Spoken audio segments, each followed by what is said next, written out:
Hey, what's up guys? In this video, I am going to show you how do you loop or repeat music on Spotify. Now, this is going to be very quick and easy, so let's start.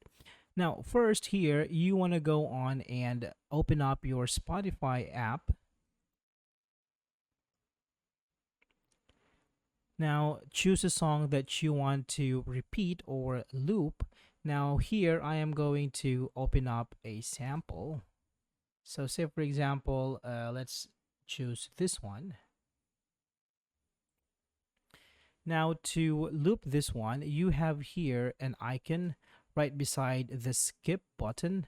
And if you tap on it, it is going to turn green. It means that this is going to loop all the songs in this playlist. Now, if you will tap it again, it will have the number 1 on top of it. Now it means that it is going to loop only the current song that is playing. So that's how you loop or repeat music on Spotify. Thank you so much for watching, and I will see you next time.